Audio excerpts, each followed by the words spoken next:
मित्रांनो, भारतीय जनता पार्टी ही देशातील अशी राजकीय यंत्रणा मानली जाते जी प्रत्येक लहान मोठे आंदोलन आणि सार्वजनिक असंतोष अत्यंत गंभीराने हाताळते। पण सध्या दिल्लीत सुरू असलेल्या कॉकरोच जनता पार्टीच्या आंदोलनाच्या बाबतीत भाजपाची ही अलर्ट यंत्रणा अपयशी ठरल्याचं दिसतंय।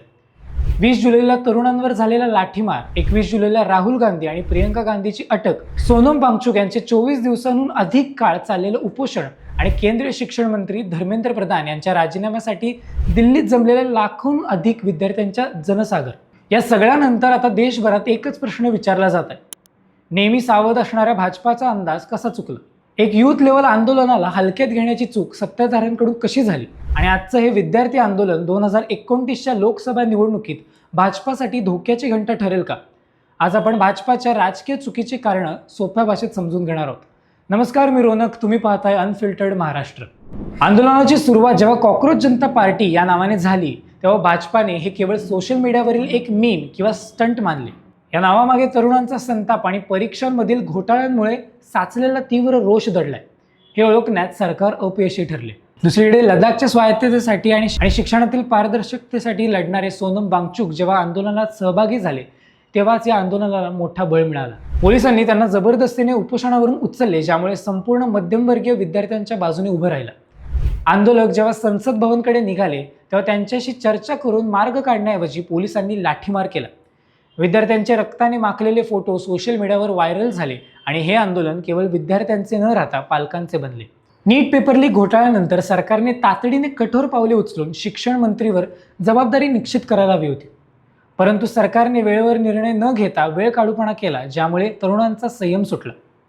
या सगळ्यात विरोधकांना मोठी संधी मिळाली।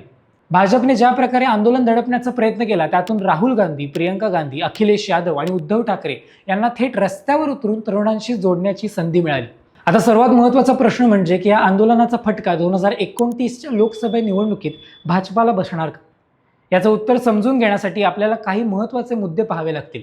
2029च्या निवडणुकीत नवीन आणि तरुण मतदार सर्वात मोठा निर्णायक गट असणार आहे। नीट आणि इतर परीक्षांमधील घोटाळ्यामुळे हा वर्ग थेट प्रभावित झालाय। जर तरुणांच्या मनात हे सरकार आपल्या भविष्याशी खेळते अशी भावना झाली, तर भाजपाची तरुण मतदारांची वोट बँक फुटू शकते। उत्तर प्रदेश, बिहार, राजस्थान आणि मध्य प्रदेश या राज्यांमध्ये सरकारी नोकऱ्या आणि परीक्षा हा जगण्याचा प्रश्न असतो। लाठीमारानंतर या राज्यातील तरुण प्रचंड नाराज आहेत। 2024 मधील भाजपाला उत्तर प्रदेशात बसलेला फटका आपण पाहिलाच आहे। 2029 मध्ये हा फटका अजून अधिक तीव्र होऊ शकतो। इतिहासाचा एक नियम आहे, जेव्हा जेव्हा देशातील विद्यार्थी आणि तरुण रस्त्यावर उतरतात, तेव्हा मोठे बदल घडतात। भाजपाने विद्यार्थ्यांच्या आंदोलनाला गंभीर्याने न घेऊन एक मोठी चूक केली। जर 2029च्या आधी भाजपाने तरुणांचा हा विश्वास पुन्हा मिळवला नाही, तर या लाठीमाराची किंमत भाजपाला आगामी निवडणुकीत मोजावी लागू शकते। तुम्हाला काय वाटते? आजचा हा विद्यार्थ्यांचा संताप 2029च्या निवडणुकीत भाजपाला भारी पडेल का? तुमची मते आम्हाला खाली कमेंट बॉक्समध्ये नक्की कळवा।